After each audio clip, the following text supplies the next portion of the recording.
Hi, welcome back to Ideas Box. I'm Jimmy, and today I've got a video of me using our mini digger, Tonka, to do some post hole boring.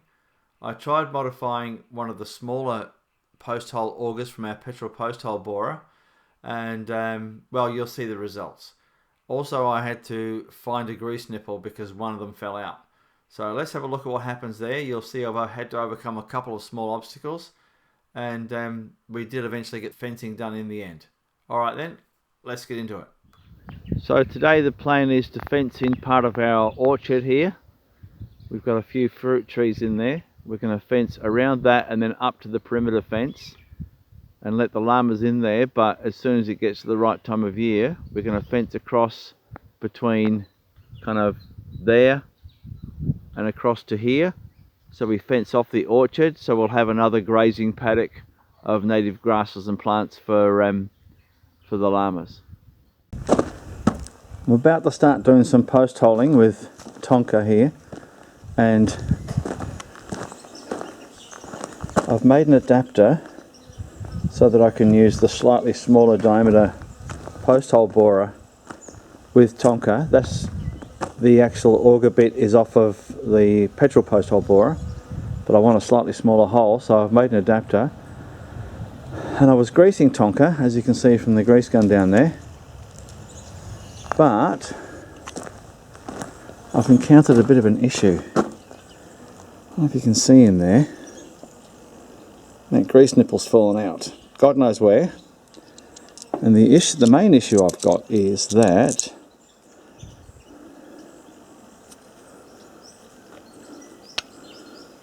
that little guard they've put around it, I don't have an 11mm socket that fits in there, so I'm going to have to grind an old socket down. So let's see how we go. So I'll look through my drawer of old sockets. Now ordinarily 12-sided sockets have got a slightly thinner wall. What's that? 12mm. I want 11. Let's have a look. That looks like a 10. That's 11. Okay, right. Let's just double check that fits the grease nipple.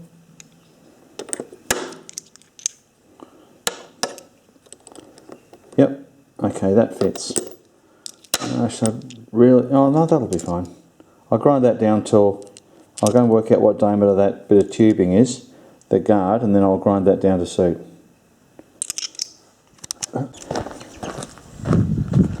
Okay, so that gap in there is, let's have a look. If I can get the socket down to below, get out of there without bumping it. What are we looking at there?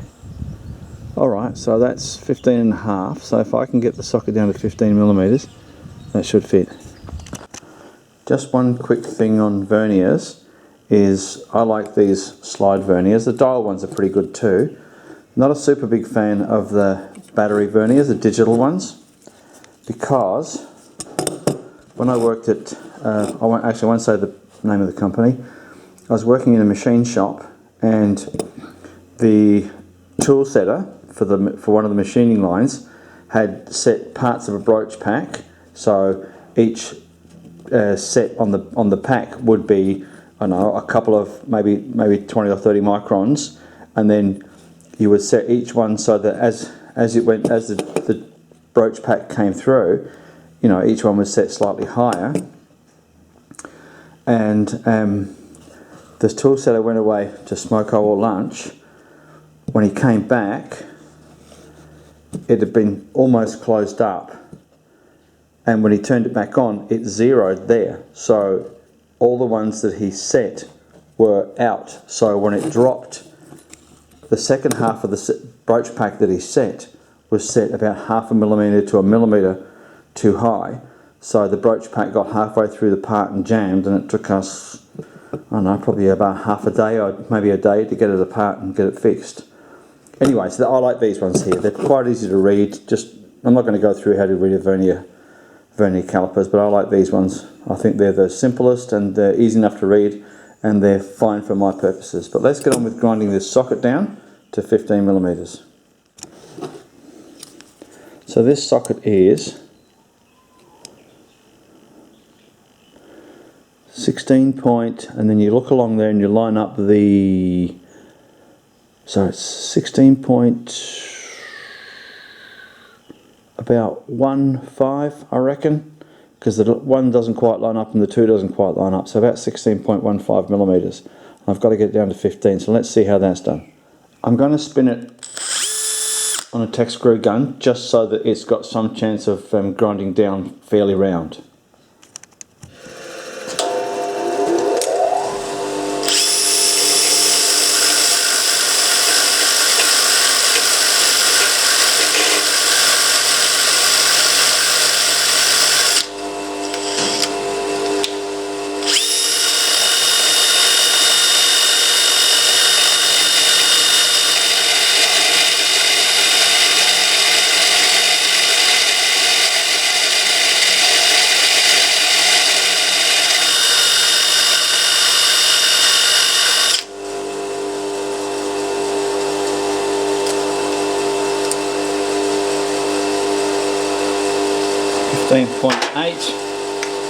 You don't have to worry about weakening the walls of that. I'm only putting a grease nipple on.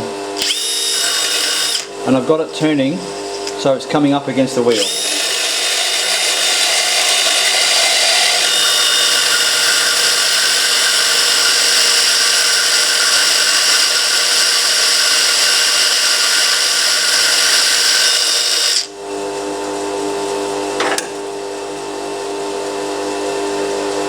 Ooh, 15.3.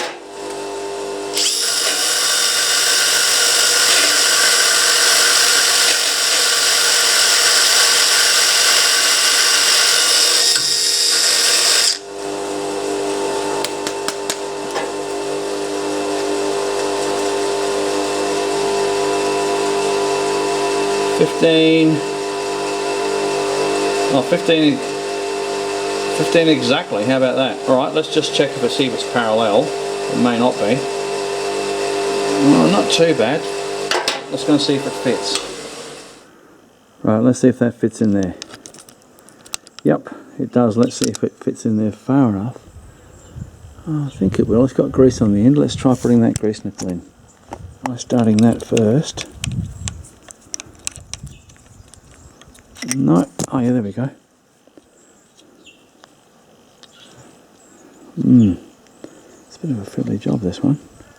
Maybe I should put the camera down and use two hands. Oh, hang on, here we go. There we go.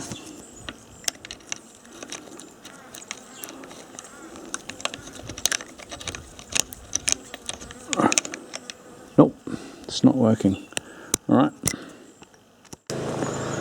Look at this. I don't know if you can see in there, but the hole's not in the centre. So I'm going to have to grind a lot more off this socket, because then the wall thickness has got to be the minimum on the top right hand side. So keep grinding some more off the socket until it fits, I guess, because just taking it down to 15 millimeters won't help. Right, I've got it screwed in, but I had to use these little, what are they called, little lock jaws. They're really good. I had to use them on the tip of the grease nipple to get it in. Now, I don't want to tighten them with that because I don't want to mark the sealing face of the grease nipple, but as you can see, it's a long way off centre, so I've got to grind this socket down until it fits, and if it doesn't, I'll have to think of something else, I guess. Okay, so I've had to grind that socket down till there's almost nothing left, but it's only a grease nipple, so it doesn't need to be super tight, so hopefully that'll work fine.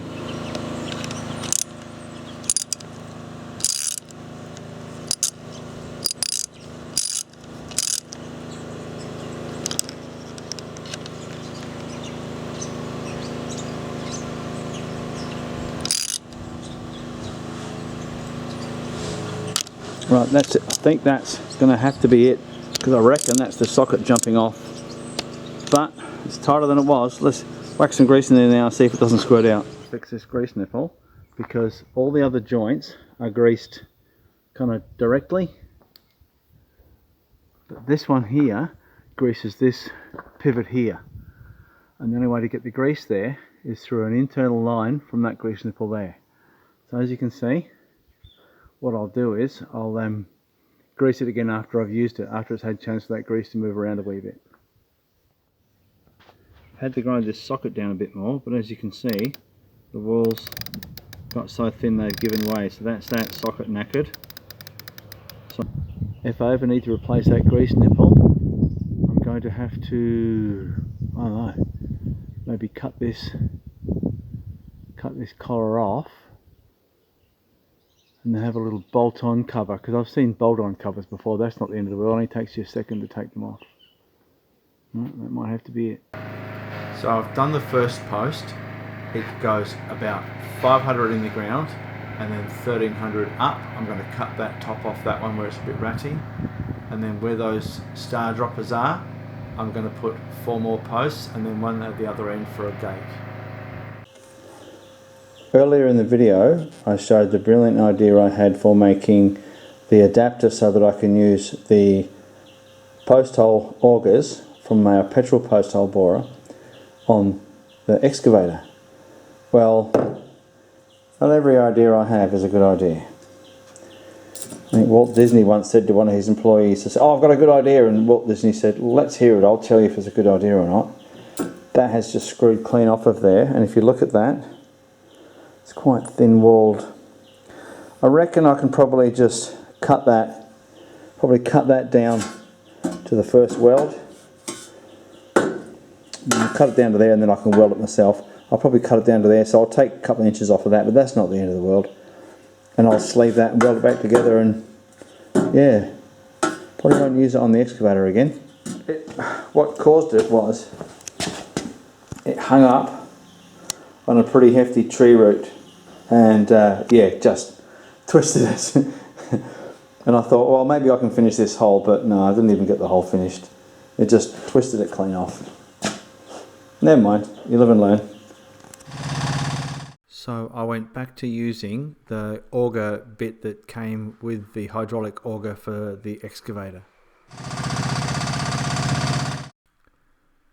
It's a lot slower than a petrol one, and it doesn't kick the dirt out of the hole, but it's pretty easy to do. Basically you sit on your ass and pull a few levers. So it's the kind of thing you could do all day if you had to, and if you hit a tree root or a rock or something, it doesn't try and throw you off your feet.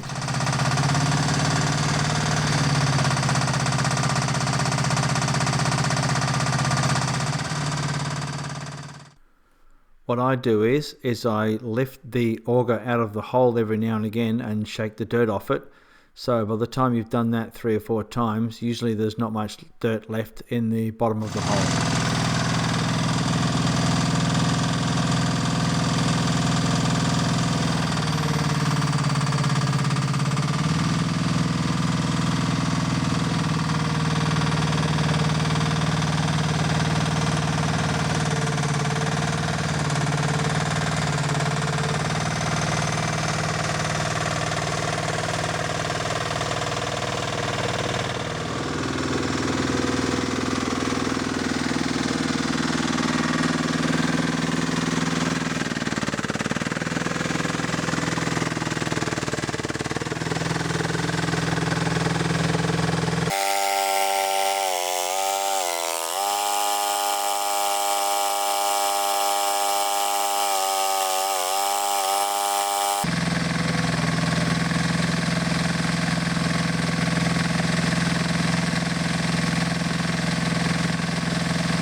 This veranda post level to save me having to keep an eye on it while I'm doing it. Basically all you have to do is keep an eye on the 2 bubbles and you should be pretty right.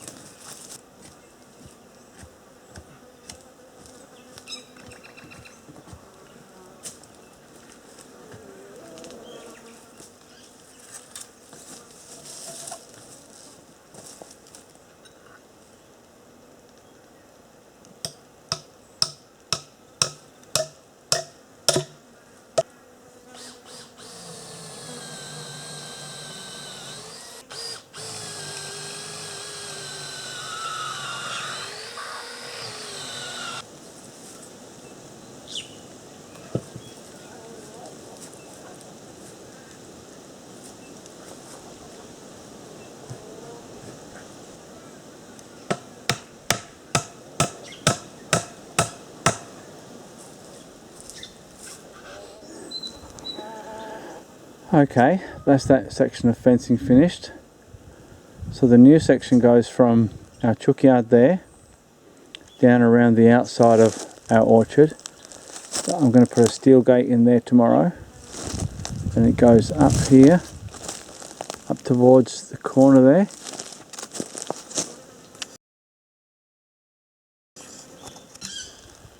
And then from that corner it goes in a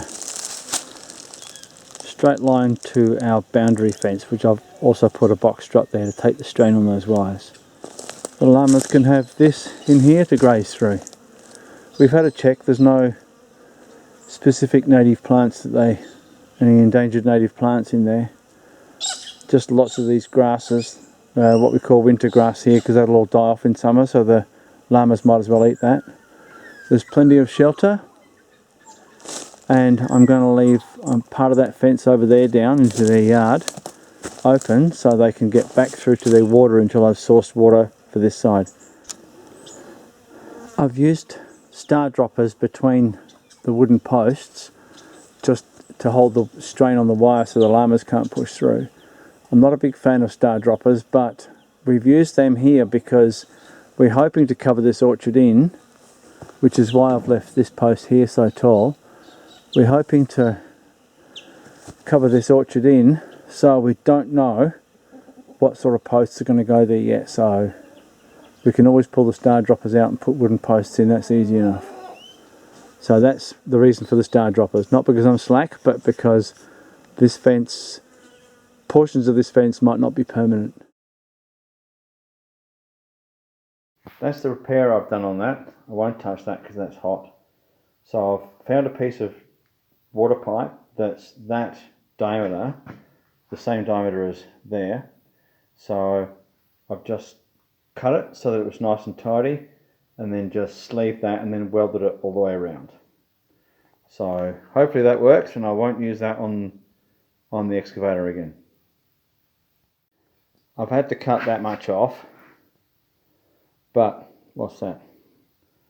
2 or 3 inches, not that much, and it's at the top of the auger anyway, so I don't think it's going to make much difference. But you can see you can see what the excavator did to that piece of Chinese tubing, which actually isn't super thin. I was just asking too much of it.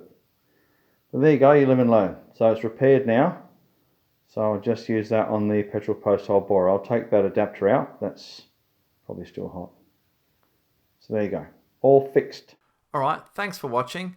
I hope you found the video interesting. Make sure to click that like and subscribe button, and also that notification bell. I reckon that's it for today, so bye for now.